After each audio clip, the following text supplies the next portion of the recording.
दोस्तों नमस्कार। Study portal में आपका स्वागत है। मैं आपका साथी और गाइड डॉक्टर विजय। दोस्तों आज का हमारा जो टेस्ट है वो हिंदी का टेस्ट पेपर नंबर 1 है।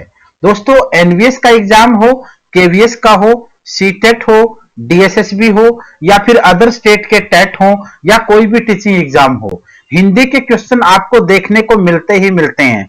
चाहे वो कॉमन पेपर में हो सभी एग्जाम्स के लिए, सभी लेवल के लिए या सभी सब्जेक्ट के लिए, या फिर हिंदी के टीजीटी और पीजीटी के लिए हूं। आप लोगों को अब मैं कुछ ऐसे टेस्ट सीरीज करवाऊंगा जिसमें सभी लेवल के क्वेश्चंस होंगे, चाहे वो कॉमन पेपर में आए, चाहे वो टीजीटी और पीजीटी के अंदर आए। आइए देखते हैं हिंदी का टेस्ट पेपर नंबर 1। तो स्टडी मटेरियल चाहते हैं और इंडिया में किसी भी टीचिंग एग्जाम की तैयारी कर रहे हैं तो स्टडी पोर्टल आप लोगों को ऑल ओवर इंडिया में स्टडी मटेरियल प्रोवाइड करवाता है। ये हमारा हेल्पलाइन नंबर है 84474101। इस नंबर पे कॉल करके आप ऑर्डर कर सकते हैं। आइए क्वेश्चन की शुरुआत करते हैं। मैं थोड़ा सा इसको बड़ा कर लेता हूं फॉन्ट को, ताकि आप लोगों को देखने में थोड़ी आसानी से आप लोगों को स्क्रीन पे जो वर्ड हैं वो आपको डायरेक्ट दिख जाएं। तो आइए एक क्वेश्चन नंबर 1 से हम शुरू करते हैं। आप मुझे एक बार बता दीजिए अगर इसमें कोई दिक्कत नहीं है तो मुझे लगता है आप लोग आराम से इसको देख, या फिर अगर फॉन्ट बड़ा है तो फिर इसको हम छोटा भी कर सकते हैं। इसमें कोई ज्यादा मुश्किल नहीं होने वाला है। जैसे स्क्रीन पे आपको दिख रहा है पहला क्वेश्चन। सबसे पहला क्वेश्चन जो इसको आप इस साइड देख रहे हैं, ये मेरी जीवन यात्रा किसकी आत्मकथा है। मेरी जीवन यात्रा जो है वो किसकी आत्मकथा है। आप क्वेश्चंस के आंसर जो है ना वो इसमें देने की कोशिश करें, क्योंकि मैं चाहता हूं कि कमेंट में आप क्वेश्चन दें। जो ऑनलाइन जब होगा तो चैट में आप आंसर दें और आप लोग एग्जामिन करने की कोशिश करें, कैलकुलेट करें अपने स्टडी को कि 100 में से आपने कितने क्वेश्चन को ठीक किया या कितने मार्क्स आपने प्राप्त किए। मेरी जीवन यात्रा किसकी आत्मकथा है। हजारी प्रसाद द्विवेदी, महावीर प्रसाद द्विवेदी, राहुल सांकृत्यायन में से कोई नहीं। यहां आपका आंसर रहेगा राहुल सांकृत्यायन। ये आपका आंसर होगा। क्वेश्चन नंबर 2, देहाती दुनिया के रचनाकार। देहाती दुनिया के रचनाकार के रूप में किन्हें जाना जाता है। तो दोस्तों यहां आपका आंसर होगा शिव पूजन सहाय को। क्वेश्चन नंबर 3 है, गेहूं और की रचना विद्या है। गेहूं और गुलाब की रचना विद्या है कि आपका आंसर यहां पर उपन्यास, कहानी, नाटक। यहां आपका आंसर रहेगा कोई नहीं। क्वेश्चन नंबर 4, आवारा मसीहा किसकी जीवनी पर आधारित उपन्यास है। आवारा मसीहा जो है वो शरत चंद्र की जीवनी पर आधारित एक उपन्यास है। क्वेश्चन नंबर, श्रीलाल शुक्ल की रचना है। श्रीलाल शुक्ल की जो रचना है उसके आधार पर आपको यह आंसर देना है। कौन सी रचना है। आपका आंसर होगा राग दरबारी। धर्मयुग पत्रिका के यशस्वी संपादक थे। धर्मयुग पत्रिका के यशस्वी संस्थापक कौन थे। आपका आंसर है धर्मवीर भारती। 7वां, गली आगे मुड़ती है के लेखक का आपको नाम बताना है। गली आगे मुड़ती है के लेखक शिव प्रसाद सिंह। क्वेश्चन नंबर 8, एक बूंद सहसा उछली की रचना विद्या है। संस्मरण, डायरी, रिपोर्टाज या फिर याता वृत्त। आपका आंसर होगा यारा वृत्त। क्वेश्चन नंबर 9, हिंदी में सिक्का साहित्य के अप्रतिम लेखक का आपको यहां पर नाम बताना है। जगमोहन सिंह, चंद्रधर शर्मा, घुले। ऑप्शन नंबर 3 आप दे हैं तो यहां पर आपके लिए तीसरा ऑप्शन है, मैं इसको थोड़ा सा दिखा देता हूं आपको। तीसरा ऑप्शन है श्री राम शर्मा। आपका आंसर श्री राम शर्मा ही रहेगा। क्वेश्चन नंबर 10, भारतेंदु युग और हिंदी भाषा की विकास परंपरा के लेखक का नाम आपको यहां पर बताना है। आपका आंसर होगा राम विकास शर्मा। क्वेश्चन 11, आत्महत्या के विरुद्ध कविता संकलन के कवि हैं। आत्महत्या के विरुद्ध कविता संकलन के कवि कौन है। आपका आंसर है रघुवीर सहाय। क्वेश्चन नंबर 12, चारू चंद्रलेख के उपन्यासकार का नाम बताना है। चारू चंद्रलेख के उपन्यासकार हजारी प्रसाद द्विवेदी हैं। क्वेश्चन नंबर 13, नित्य में से तार सप्तक में कौन कवि शामिल नहीं था। कौन सा कवि शामिल नहीं था। रामधारी सिंह दिनकर नहीं थे। तार सप्तक में प्रभाकर भी थे, नेमिचंद्र जैन जी भी थे, भारत भूषण अग्रवाल भी थे। क्वेश्चन नंबर 14, आधा गांव के लेखक का नाम बताना है। आधा गांव के लेखक को आपको बताना है। यहां आपका आंसर होगा राही मासूम रजा। क्वेश्चन नंबर 15, निषाद बांसुरी की रचना विद्या है। निषाद बांसुरी की रचना विद्या है ललित निबंध। क्वेश्चन नंबर 16वां, इनमें से कौन आंचलिक उपन्यासकार है? कौन सा? प्रेमचंद, जयशंकर प्रसाद, राही मासूम रजा या जैनेन्द्र कुमार? यहां आपका आंसर होगा जैनेन्द्र कुमार। ये आपके 16 क्वेश्चन। अब चलते हैं 17वें क्वेश्चन की तरफ, ताकि आप लोगों को पूरे 100 के 100 क्वेश्चनों की प्रैक्टिस आज करवाई जाए। आप थोड़ा सा कॉन्फिडेंस रखिए, देखते हैं कितने नंबरों तक आप लोग पहुंच पाएंगे। कुछ बच्चे बोलेंगे सर आप फास्ट करवा रहे हैं, कुछ बच्चे बोलेंगे सर आप स्लो करवा रहे हैं, कुछ बच्चे कहेंगे हमें आंसर देने का मौका नहीं मिल रहा है। दोस्तों, हम आप लोगों के लिए ये प्लेटफॉर्म पे जो क्वेश्चन लेकर आते हैं वो हम अपने लिए नहीं, वो आप लोगों के लिए लेके आते हैं। किसी को तेज लगता है, किसी को स्लो लगता है, किसी को क्वेश्चन देने का मौका नहीं मिलता है। ये हर इंसान की अपनी अपनी शिकायतें हो सकती हैं, लेकिन आप लोगों को जिस तरीके से आप चलेंगे उस तरीके से आप लोगों को तैयारी हम करवाने की कोशिश करेंगे। फिर भी पसंद नहीं आ रहा है तो फिर आपका हम कोई और सॉल्यूशन नहीं ले सकते हैं। क्वेश्चन नंबर 17वां, कनुप्रिया के लेखक हैं। कनुप्रिया के लेखक कौन है? धर्मवीर भारती। कौन सा शब्द गंगा का पर्यायवाची नहीं है? जानवी, देवापगा, सुरसरी या सरिता? ये जनरल क्वेश्चन आता है, ग्रामेटिकल पोर्शन तो है ही है, जनरल हिंदी के लिए भी है, जो आपके जनरल पेपर के अंदर आमतौर पर आपको दिखती है। कौन सा शब्द गंगा का पर्यायवाची नहीं है? सरिता। सरिता जो है वो गंगा का पर्यायवाची नहीं है। जानवी, देवापगा और सुरसरी तीनों गंगा के पर्यायवाची हैं। कभी आता है कौन सा है, कभी आता है कौन सा नहीं है। क्वेश्चन नंबर 19वां, ध्वन्यालोक किस तत्व से संबंधित ग्रंथ है? किससे संबंधित है? ध्वनि से संबंधित ग्रंथ है। प्रश्न नंबर 20वां, कनक कनक तेसो गुनी मादकता अधिकाय में कौन सा अलंकार है? आपका आंसर होगा यमक। क्वेश्चन नंबर 21, टेढ़े मेढ़े रास्ते के लेखक। टेढ़े मेढ़े रास्ते के लेखक का नाम बताना है, भगवती चरण वर्मा। क्वेश्चन नंबर 22वां, पाल गोमरा का स्कूटर कहानी के लेखक का नाम आपको यहां पर बताना है। आपका आंसर है उदय प्रकाश। नए इलाके में किसकी काव्य कृति है? नए इलाके में किसकी काव्य करती है? अरुण कमल की काव्य करती है। संविधान के अनुच्छेद 351 में किस विषय का वर्णन है? संविधान के अनुच्छेद 351 में, ये आप लोगों को लगेगा कि ये सब्जेक्ट चेंज हो गया, लेकिन नहीं, यहां भी हिंदी से रिलेटेड ये क्वेश्चन है। संविधान के अनुच्छेद 351 में किस विषय का वर्णन है? संविधान के अनुच्छेद 351 में हिंदी भाषा के विकास से संबंधित विषय का वर्णन है। क्वेश्चन नंबर 24 के बाद हम चलते हैं 25वें पे। निम्नलिखित में से वर्तनी की दृष्टि से शुद्ध शब्द का चयन करना है। वर्तनी की दृष्टि से शुद्ध शब्द अगर देखते हैं तो कौन सा होगा, यहां पर आपको बताना है। 25वां क्वेश्चन है, ऑप्शन में आपको दिखा देता हूं। ऑप्शन के अकॉर्डिंग आप अपना आंसर देने की कोशिश करें। जैसे आप आंसर देंगे हम देखेंगे वो ठीक है या नहीं है। ऑप्शन ए पूजनीय, ऑप्शन 2 उज्जवल, ऑप्शन 3 पारिपार्श्विक, ऑप्शन 4 जो है वो ज्योत्सना है। तो ये आपको यहां पर देखना है कौन सा आंसर होगा। आपका आंसर होगा पारिपार्श्विक। क्वेश्चन नंबर 26वां, स्वार्थ का विलोम होगा। स्वार्थ का विलोम होगा दोस्तों परमार्थ। क्वेश्चन नंबर 27वां, संस्कृत के 4 अध्याय किसकी रचना है? किसकी रचना है? आपका आंसर होगा दिनकर जी की रचना है। नंबर 28वां, जुलूस उपन्यास के लेखक का नाम बताना है। जुलूस उपन्यास के लेखक दोस्तों फणीश्वर नाथ रेणु हैं। क्वेश्चन नंबर 29वां, दुलाई वाली किस विद्या की रचना है? दुलाई वाली कहानी की रचना है। क्वेश्चन नंबर आपका 30वां क्वेश्चन अगर आप ध्यान से देखते हैं तो तीसरे क्वेश्चन में पूछा गया है, कमल नयन में कौन सा समास है? कमल जैसे नयन जिसके, ये सिंपल सी चीज है। आप कमल नयन में समास से एक सिंपल क्वेश्चन ग्रामेटिकल पोर्शन से जनरल पेपर की तरह लिया गया है। कमल नयन में कौन सा समास है? ब्रूहु विही समास। क्वेश्चन नंबर 31वां, नैनो मन तेल होगा न राधा नाचेगी, एक बहुत प्राचीन कहावत है भारतीय इतिहास में। जहां पर पूछा गया है इसका अर्थ क्या है? नैनो मन तेल होगा और न राधा नाचेगी, जहां पर दोनों ही काम इम्पॉसिबल दिखाए गए हों वहां पर अर्थ इससे पूछा गया है। यहां पर आपका जो आंसर होगा वो रहेगा असंभव कार्य। दोनों ही असंभव हैं। जब तक नॉर्मल तेल नहीं होगा राधा नहीं नाचेगी, नॉर्मल तेल होगा नहीं, इस तरीके से इम्पॉसिबल चीज को दिखाया गया है। क्वेश्चन नंबर 32वां, बकरी नाटक के रचयिता का नाम बताना है। बकरी नाटक के रचयिता सर्वेश्वर दयाल सक्सेना है। क्वेश्चन नंबर 33वां, निम्नलिखित में से कौन सा उपन्यास नागार्जुन का नहीं है? कौन सा उपन्यास है जो नागार्जुन का नहीं है? प्रतिपरी कथा। क्वेश्चन नंबर आपका 34वां, भूल गलती कविता के कवि का नाम बताना है। भूल गलती कविता के कवि हैं मुक्ति बोध।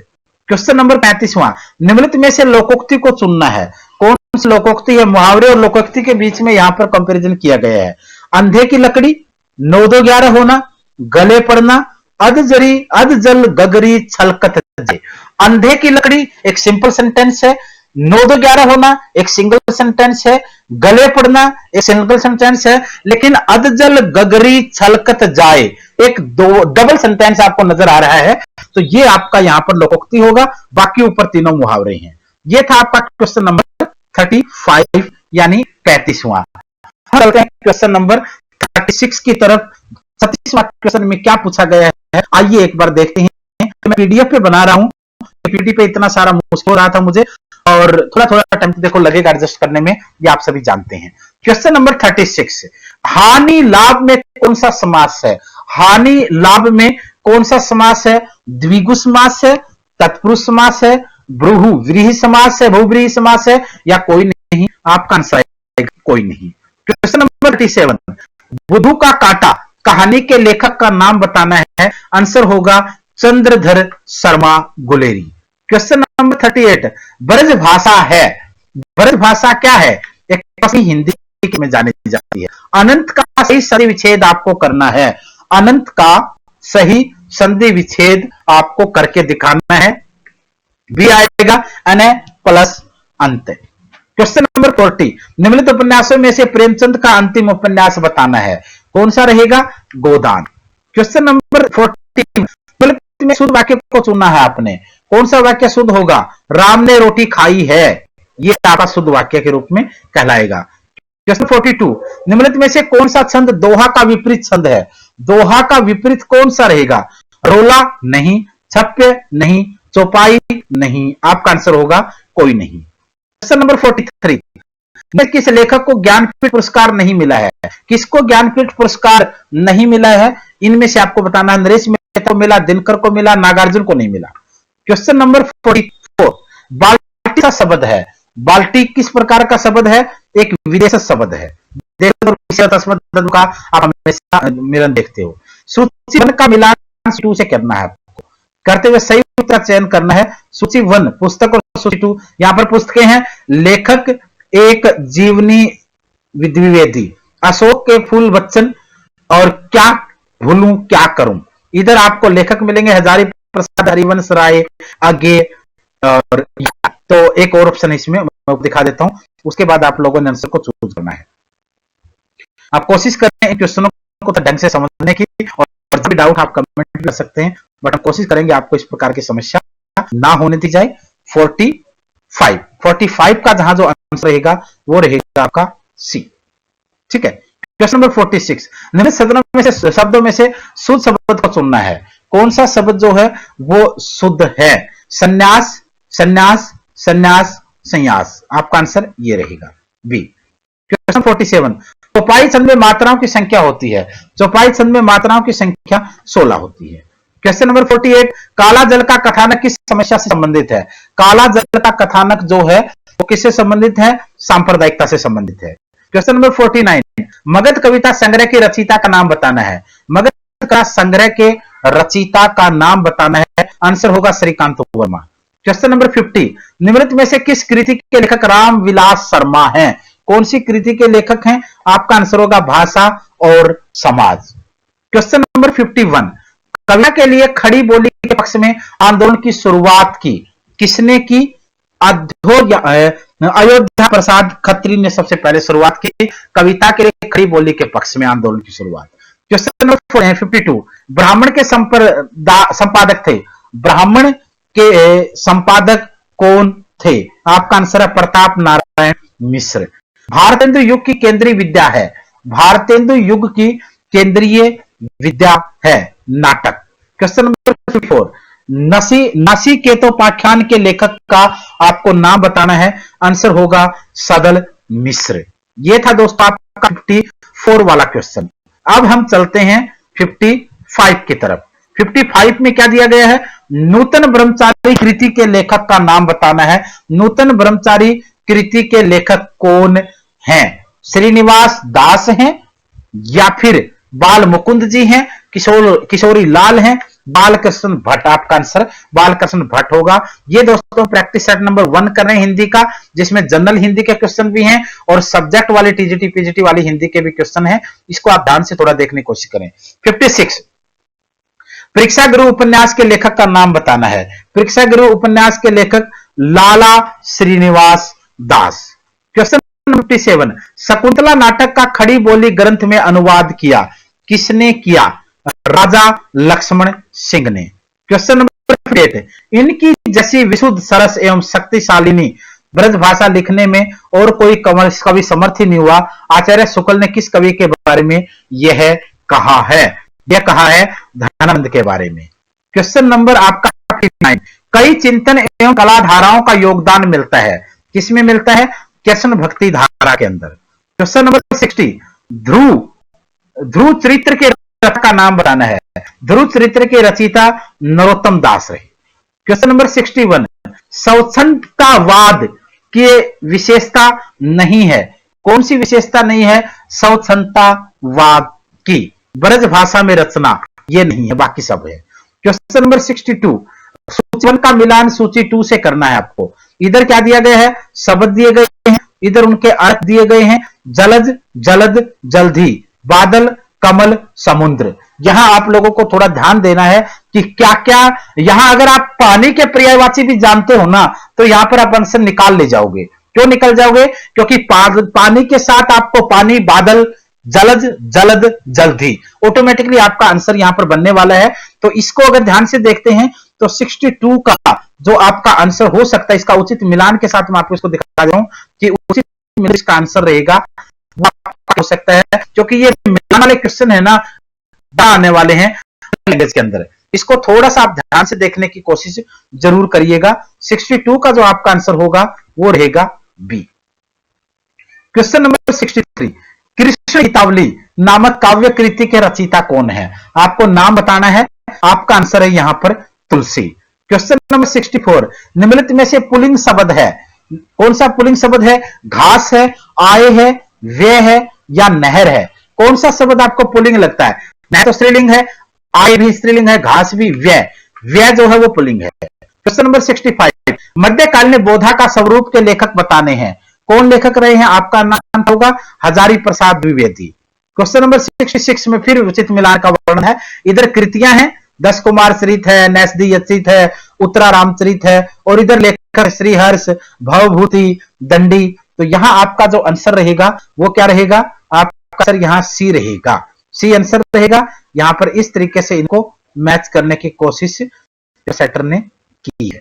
क्वेश्चन नंबर आपका 67 सीखी लीनो मीन मर्ग खंजन कमल, नैन सीखी लीनो जस और प्रताप को कहानी है। ये पंक्तियां किस कवि की हैं? ये पंक्तियां ठाकुर जी की हैं। क्वेश्चन नंबर 6 भक्ति के स्रोत को दक्षिण से उत्तर भारत में प्रसारित होने के सिद्धांत का समर्थन करने वाले विद्वान का नाम बताना है। आंसर है Acharya Ramchandra Shukla. Question number 69 Fort William college की स्थापना किस वर्ष में हुई थी? आंसर 1800 ईस्वी। राहुल जी ने हिंदी भाषा का प्रथम कवि किसे स्वीकार किया है? राहुल जी हिंदी भाषा का सर्वप्रथम कवि किसको स्वीकार किया है? मैं ऑप्शन दे देता हूं, आप थोड़ा सा आंसर देने की कोशिश करें, हो सकता है कि कुछ चीजें आपको यहां पर समझ आ जाएं। राहुल जी ने हिंदी के प्रथम कवि के रूप में किसको संज्ञा दी है, किसको माना है? पुष्पदंत हेमचंद सरपा। आपका आंसर सरपा होगा। क्वेश्चन नंबर आपका 71 नैन नचाई कहियो मुस्काई, लला फिर आइयो खेलन होरी, ये पंक्तियां किसकी हैं? किसकी ये पंक्तियां हैं? आपका आंसर है पद्माकर। क्वेश्चन नंबर 72 हिंदी साहित्य के प्रथम काल को आदिकाल नाम किसने दिया है? किसने आदिकाल नाम दिया है? हजारी प्रसाद द्विवेदी ने। क्वेश्चन नंबर 73 भाषा योग वासिष्ठ के लेखक का आपको नाम बताना है। आपका आंसर होगा राम प्रसाद निरंजनी। क्वेश्चन नंबर 74 नहुस नाटक के नाटककार कौन है? नहुस नाटक के नाटककार सीताराम दास है। क्वेश्चन नंबर 75 हिंदी शब्दानुशासन के लेखक का नाम बताना है। आंसर होगा किशोरी दास वाजपेयी। क्वेश्चन नंबर 76 बरवे नायिका भेद के रचनाकार को रहीम। क्वेश्चन नंबर 77, विनय पत्रिका की भाषा है, विनय पत्रिका की भाषा कौन सी है? ब्रज भाषा है।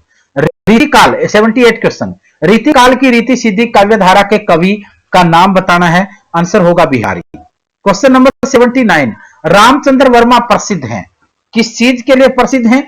कोशकार के रूप में। क्वेश्चन नंबर 80, ध्रुपद गायन का संबंध किस भाषा से है? आंसर होगा ब्रज भाषा से। अब चलते हैं क्वेश्चन नंबर हम 81 की तरफ। 81 में क्या दिया गया है? 80 क्वेश्चन आपके हो चुके हैं, 81वें क्वेश्चन को देखते हैं। जितने भी आज तक 10 सालों में क्वेश्चन पूछे गए हैं, चाहे वो सीटेट में हो हिंदी के, चाहे वो डीएसएसबी में हो, चाहे वो केवीएस में हो, चाहे वो एनयूएस में हो, चाहे वो आरोही या हरियाणा के एग्जाम हो, यूपी के एग्जाम हो, राजस्थान के हो, एमपी के हो, सभी एग्जामों में जितने भी टीचिंग के क्वेश्चन आज तक पूछे गए हैं वो कम से कम 2000 से 2500 क्वेश्चन मैं हिंदी के करवाने वाला हूं। सभी सब्जेक्टों के इतने ही क्वेश्चन हम डिस्कस करेंगे, और अगर आप पूरे वीडियोज को, हर वीडियो को ध्यान से देखेंगे, हर लेक्चर के साथ जुड़ेंगे तो आप लोगों को फायदा होगा। हम लोगों ने एक शेड्यूल बनाया है कि मंडे को आपके लिए जो वीडियो आएगी वो हिंदी की आएगी शाम को 8 बजे, ट्यूसडे को शाम को 8 बजे एसएसटी, वेडनेसडे को हिंदी, थर्सडे को एसएसटी, फ्राइडे को फिर हिंदी। इस तरीके का अल्टरनेट डे पर 8 बजे का समय है। 9 बजे का, 10 बजे का, 11 का, 12 का, अभी 1-2 दिन में सब्जेक्ट का बनाएंगे। आप कमेंट कर सकते हैं आपको कौन सा समय किस सब्जेक्ट के लिए चाहिए, हम कोशिश करेंगे आपको वो दें। क्वेश्चन नंबर 81 देखते हैं। भक्ति काल में गृहस्थ जीवन का जैसा सुंदर चित्रण सूरदास से मिलता है, वैसा ही आधुनिक काल के किस कवि में यह मिलता है? आपका आंसर होगा मैथिली शरण गुप्त। दोस्तों, अगर आपको फॉन्ट दिखने में कोई दिक्कत है, या तो हो सकता है मोबाइल के अंदर थोड़ा सा आप उसकी वैरायटी को बढ़ा लीजिए, उसके थोड़ा सा लॉजिक को बढ़ा लीजिए, क्योंकि मैं चाहता हूं कि आपको थोड़ा क्लियर दिखे। फिर भी अगर थोड़ी बहुत दिक्कत आ रही है तो आप इस वीडियो में हमें बता दीजिए, अगली वीडियो में सुधार करने की कोशिश करेंगे, क्योंकि स्कैनिंग के बाद पीडीएफ और कई सारी समस्याएं यहां पर दिख जाती हैं। 82, पौम चरियु किसकी रचना है? किसकी रचना है? आपका आंसर है स्वयंभू। क्वेश्चन नंबर 83, गोस्वामी तुलसीदास की रचना में कवितावली किस भाषा की रचना है? कवितावली ब्रज भाषा की रचना है। 84, सूफी प्रेमाख्यानक काव्य परंपरा में आराध्य को प्राय किस रूप में देखा गया है? किस रूप में देखा गया है? प्रेमिका के रूप में। 85, निम्न में से कौन मिश्र बंधुओं में नहीं है? कौन नहीं है? आंसर है रामकृष्ण बिहारी मिश्र, कृष्ण बिहारी मिश्र। क्वेश्चन नंबर 86, निम्नलिखित में से कौन तार सप्तक का कवि नहीं है? ये मैंने पहले भी एक क्वेश्चन रखा था, यहां भी थोड़ा से ऑप्शन को बदल के रखा गया है, अलग अलग एग्जाम में अलग अलग पूछा जाता है। शमशेर बहादुर सिंह आंसर होगा। क्वेश्चन नंबर 87, शिवपालगंज किस उपन्यास से संबंधित है? किस उपन्यास से संबंधित है? राग दरबारी से। क्वेश्चन नंबर 88, भरत मुनि के अनुसार काव्य में कुल कितने गुण होते हैं? भरत मुनि के अनुसार काव्य में कुल 10 गुण होते हैं। 89, हिंदी वर्णमाला में ए, अंग और ए क्या है? क्या है आपको बताना। स्वर है, व्यंजन है, अयोग वाह है, संयुक्ताक्षर है। तो आपका आंसर होगा अयोग वाह। क्वेश्चन नंबर आपका 89 के बाद करते हैं 90 क्वेश्चन में क्या रखा गया, आइए उसको देखते हैं और फिर हम कोशिश करेंगे कि आपके साथ इसके आंसर को शेयर करें और आप इस पर प्रैक्टिस थोड़ी सी कर पाए। क्वेश्चन नंबर 90, अंधा युग किस नाट्य विधा के अंतर्गत आता है? कौन सी नाट्य विधा के अंतर्गत आता है? गीति नाट्य के अंतर्गत। क्वेश्चन नंबर 90, हिंदी के किस आलोचक ने देवरानी जेठानी की कहानी को हिंदी का प्रथम उपन्यास माना है? किसने माना है? गोपाल राय ने। क्वेश्चन नंबर 92, समालोचनादर्श के शीर्षक से ऐसे क्रिटिसिज्म का अनुवाद किसने किया? किसने किया? आंसर है रामचंद्र शुक्ल। क्वेश्चन नंबर 93, शिखर से सागर तक किस रचना की जीवनी है? किसकी रचना, किस रचनाकार की जीवनी है? अज्ञेय जी की जीवनी है। क्वेश्चन नंबर 94, हिंदी में भक्ति धारा का उदय बाहरी आक्रमण की प्रतिक्रिया है। यह भारतीय साधना परंपरा स्वतः स्फूर्ति विकास है। इनमें से ए और बी दोनों ठीक हैं, दो ए सही और बी गलत है, ए गलत और बी सही है, ए और दो दोनों आंशिक रूप से सही हैं। आपका आंसर रहेगा डी। क्वेश्चन नंबर 95, विभावन व्यापार रस प्रक्रिया की सुदृढ़ भूमिका है। विभाव ही रस का हेतु है। तो यहां आपका आंसर क्या आएगा? ए सही है और बी आंशिक सही है। ए सही और 2 आंशिक सही। क्वेश्चन नंबर 96, नई कविता में निरूपित मनुष्य मात्र द्वंद्वग्रस्त है। नई कविता मात्र व्यक्ति चेतना की कविता नहीं है। तो यहां ए सही और बी आंशिक रूप से सही। यह था आपका 96वां क्वेश्चन। अब चलते हैं हम 96 से 97 के क्वेश्चन की तरफ। देखते हैं आप लोग कितने क्वेश्चनों को यहां इसमें समझने की कोशिश कर सकते हैं, क्योंकि मैं चाहता हूं कि सारे क्वेश्चनों को एक बार अच्छे से आपको प्रैक्टिस करवा दी जाए, ताकि आप लोगों को इसमें आगे दिक्कत ना हो। ये थोड़ा सा पीडीएफ कभी कभी परेशान कर देती है, और मैं चाह रहा था कि इसको थोड़ा सा अच्छे से एक्सप्लेन कर दिया जाए, बट हो सकता है कि शायद इस वीडियो को हमें इस लेक्चर में यहीं खत्म करना पड़े, क्योंकि 4 क्वेश्चन बचे हैं, उसको हम नेक्स्ट क्वेश्चन में डिस्कस कर देंगे। ये हाँ हो गया। मैं इसको आप लोगों को 96 वाला, क्योंकि 97 वाला क्वेश्चन है, निम्नलिखित इतिहास ग्रंथों का कालानुसार सही क्रम कौन सा है? कौन सा क्रम सही है इसमें से? यहां पर अगर आप देखेंगे तो आपका आंसर नहीं, ये बन नहीं पा रहा है। मैं इसको अगले वीडियो में आपको करवा दूंगा। आज के लिए हम यही खत्म करते हैं। धन्यवाद, और अगले पेपर के लिए तैयार रहिए।